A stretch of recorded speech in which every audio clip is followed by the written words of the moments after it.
Rajkot rays of hope physiotherapy robotic rehab and wellness centre દ્વારા સૌરાષ્ટ્રનું પ્રથમ અને ગુજરાતના અગ્રણી AI આધારિત રોબોટિક રિહેબિલિટેશન સેન્ટર શરૂ કરવામાં આવ્યું, જેનું ભવ્ય લોકાર્પણ 30 અને 31 મે 2026ના રોજ યોજાશે।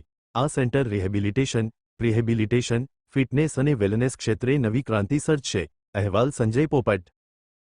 મારું નામ ડોક્ટર જતીન પટેલ છે। હું PhD ન્યુરો ફિઝિયોથેરાપિસ્ટ છું અને ઓલમોસ્ટ 2010 થી પ્રેક્ટિસ કરું છું અને મલ્ટિપલ હોસ્પિટલ સાથે અટેચ હતો।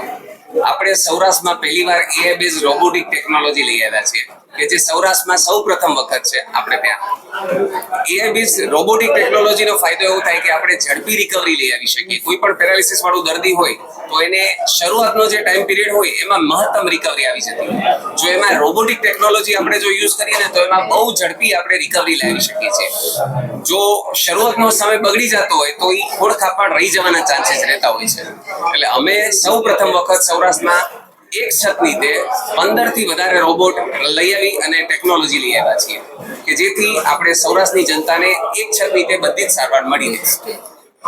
એની સાથે સાથે આપણે રોકાવાની સગવડ પણ એક જ છત નીચે રાખેલી છે કે જેથી બારગામના કોઈ દર્દી હોય અને એ લોકોને સારવાર લેવી હોય તો એ લોકો અહીંયા રોકાઈને પણ સારવાર લઈ શકે છે। જ્યાં આપણે રોકવાના રૂમ રાખેલા છે, એ લોકો સવારે સાંજે 2 ટાઈમ સારવાર લેવી હોય તો રોકાવાની સાથે સાથે ઉતરીને સારવાર લઈ શકે છે આપણી ટેકનોલોજી સાથે।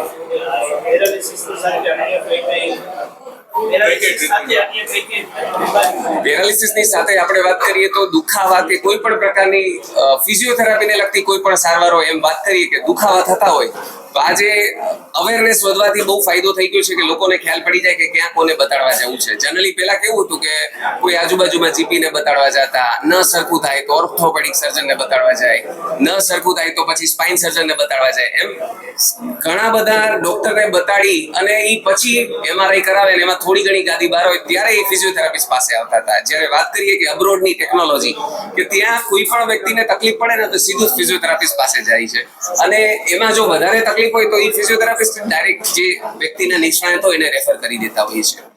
હવે અવેરનેસ વધવાથી લોકોને એટલી ખબર પડી ગઈ છે કે દુખાવો થાય તો દુખાવાની ટીકડી છે એ કોઈ ખભો, ઘૂંટણ કે કમર પાસે જઈને રિપેરિંગ નથી કરતી। દુખાવાની ટીકડી મગજને એમ કે છે કે દુખાવો ન થવા દે।